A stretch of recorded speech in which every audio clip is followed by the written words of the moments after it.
इस मंच पे। और समय की बाध्यता को देखते हुए हम लोग सूक्ष्म शब्दों में अपने अपने विचारों को रखेंगे। मैं जो है बहन माधुरी जी की बात पे थोड़ी सी प्रतिक्रिया ये देना चाहता हूँ कि मैं बिल्कुल किसी कंप्रोमाइज़ की बात नहीं कर रहा हूँ। मैं आज की बात कर रहा हूँ, मैं 9 दिन की बात कर रहा हूँ। और जो आपकी ये समस्याएं हैं, ये सभी समस्याएं विलुप्त हो जाएंगी। बहन माधुरी जी इस बात से सहमत होंगी कि ये ऐसे ही विलुप्त हो जाएंगी जैसे घोर डरावना अंधेरा एक छोटे से दीपक की लौ में विलुप्त हो जाता है। आज की जो समस्याएं आपको इतनी बड़ी लग रही हैं, हम उसको अटेंड ही तो नहीं कर रहे हैं। 78 सालों में हमने इस देश में अपने देशवासियों के ऊपर गुलामों के नियम जो 1860 में 1857 की क्रांति को कुचलने के लिए और वैसी क्रांति दोबारा ना हो, जिसके लिए जो नियम कानून बनाए गए थे, मैं विनम्रता पूर्वक आपसे पूछना चाहता हूं कि हमारे माननीय नरेंद्र मोदी जी और अमित शाह ने उन्हीं 3 नए नियमों में old wine in the new bottle क्यों परोस दी। अंग्रेजों ने जितनी भी गड़बड़ियां की हैं, इंक्लूडिंग उन्होंने जो आपकी जमीनें हड़पी हैं, हर काम उन्होंने कानून बना के किया।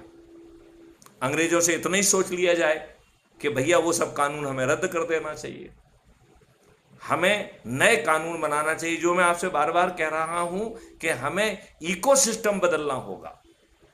आज जो दुष्ट है वो दुष्ट इसलिए है कि आज की परिस्थितियों ने उसे दुष्ट बनाया है। जैसे ही आप इकोसिस्टम बदलेंगे, नंबर 1, उसे दुष्टता करने की आवश्यकता नहीं रहेगी, और वो स्वभावगत यदि दुष्टता करेगा तो जेल में सड़ेगा। शायद मैंने उसे बहुत शॉर्ट शब्दों में बिना डायरेक्ट सिर्फ इशारे से बताया, इसलिए आपको ऐसा लगा कि आज की समस्याओं के प्रति मैं अनभिज्ञ हूं।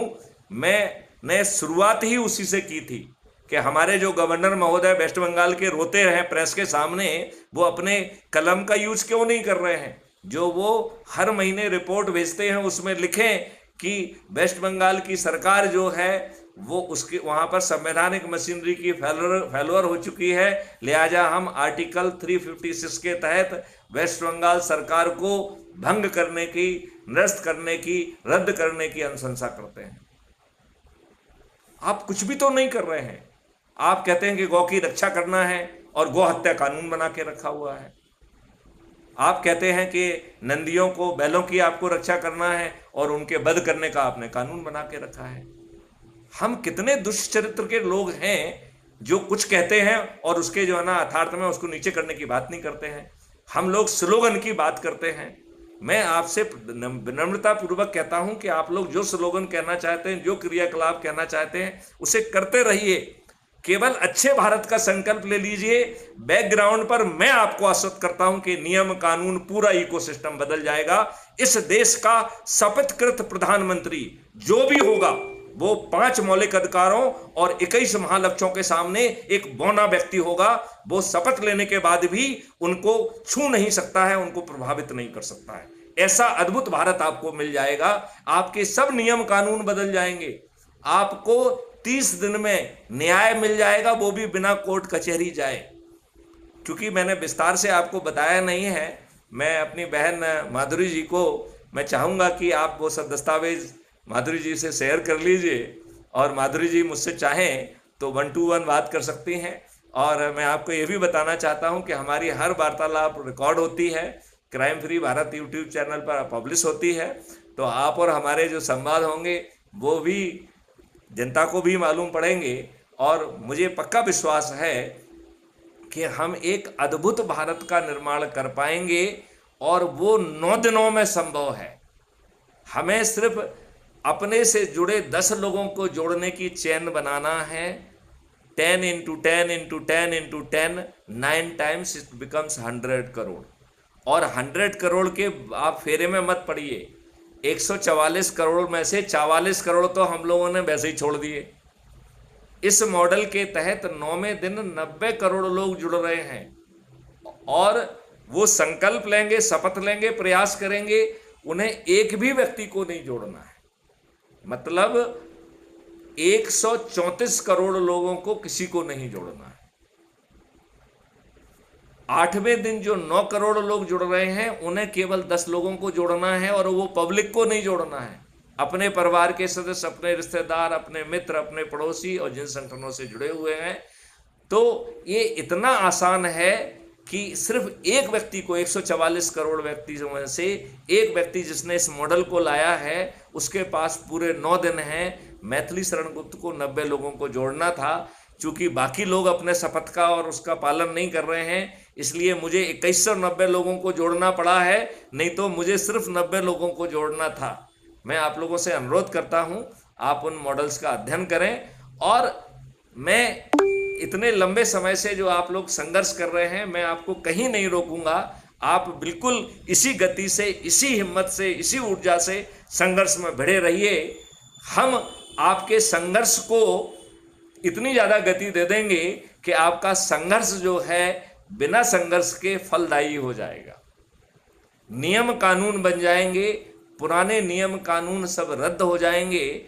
मैं आपको इस बात को आश्वस्त करता हूं।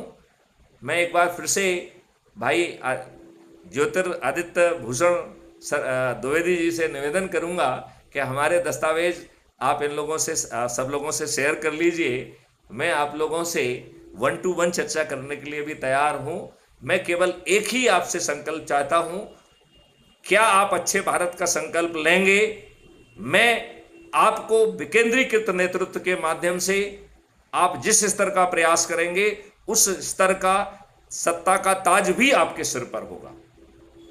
आपके सिर पर ये राजनीतिक पार्टियों के दुष्ट अपराधी लोग नहीं बैठेंगे। एक आमूल चूल परिवर्तन होगा।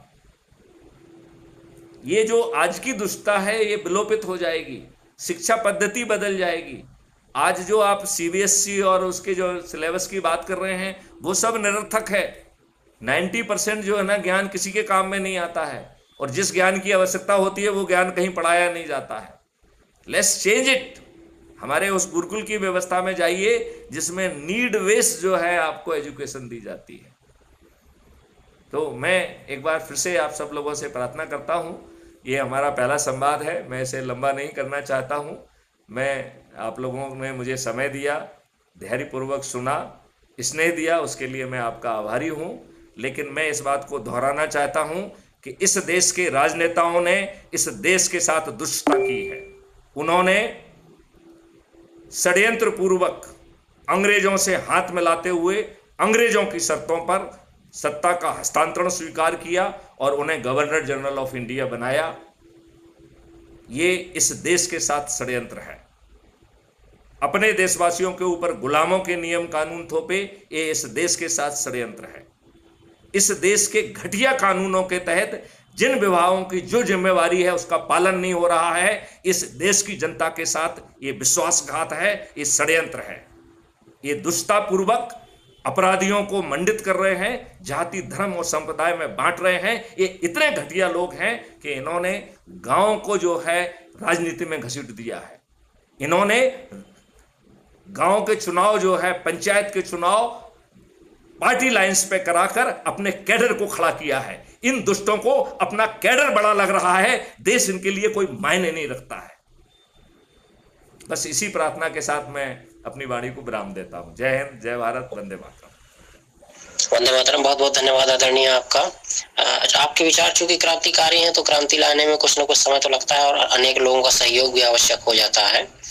आप हमारे साथ इसी तरह से जुड़े रहेंगे तो आपके क्रांतिकारी विचारों से जो लोग सुनेंगे उनको तो अवश्य ही वो इस बात की प्रतिज्ञा करेंगे जो आप चाहते हैं कि हम अच्छे भारत का निर्माण करना चाहते हैं कि नहीं। अवश्य हम अच्छे भारत का निर्माण करना चाहते हैं।